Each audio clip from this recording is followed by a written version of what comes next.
Oscar in the movie Shark Tales had a dream of being famous, of being a somebody. But what if I told you his dream of being famous was actually a dream? This did not really happen. Oscar died at the beginning of the movie. Now, how does this make sense? We'll get to that. But welcome to the You Thought Plot, where I share my crazy theories about shows and movies that you love. Let's get into it.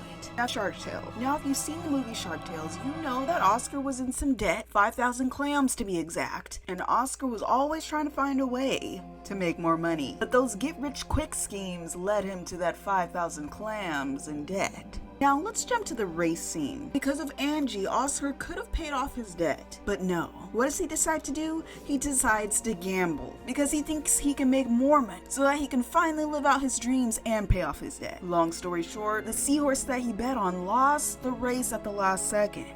And this led to Oscar losing his life. Which Oscar could have saved his life by just paying up the 5,000 clams, but we won't get into that, because that was a silly choice. But this is when it all happens.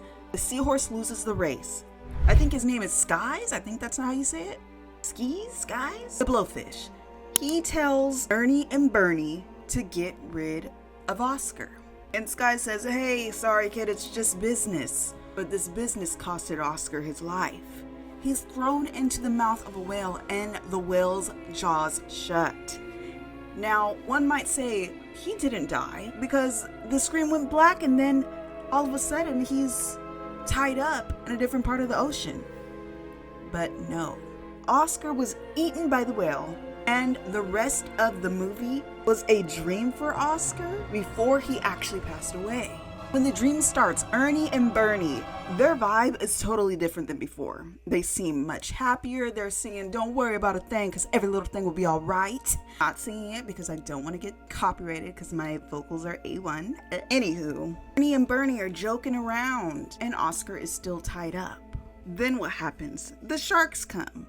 As we know, Lenny, the shark, is a vegetarian, so he does not want to eat Oscar. But his brother isn't. So he's chasing after Oscar.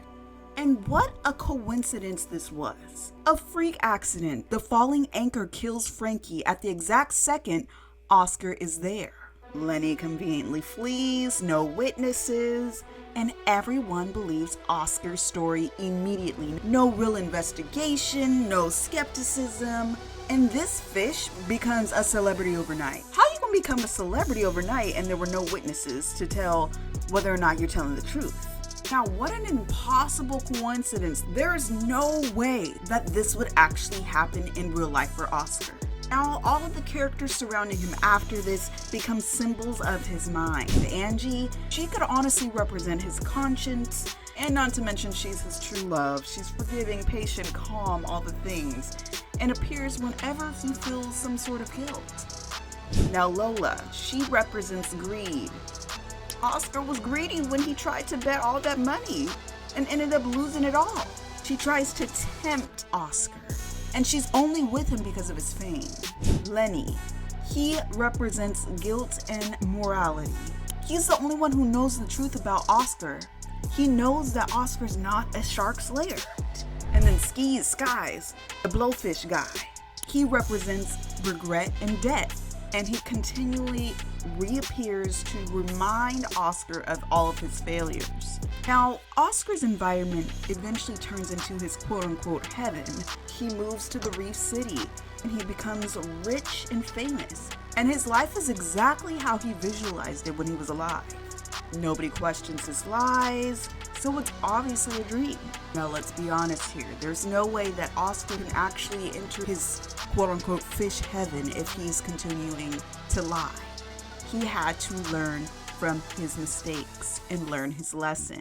So after him faking being the shark slayer for so long, even putting up an act with Lenny, the vegetarian shark, acting as if he's in full shark slayer mode, he eventually has to turn around and confess his faults and his lies. He can no longer put up this facade of who he is or who he wanted to be, and he eventually has to confess that he's okay with just being him. He makes peace with Angie, his lover, and eventually pays off Skies, the blowfish. And his happily ever after ending isn't truly real. It's his brain finding peace with his life. And he dies believing that he's finally quote unquote somebody. But hey, it's just a theory. Let me know what you think in the comments, and I will see you in the next theory.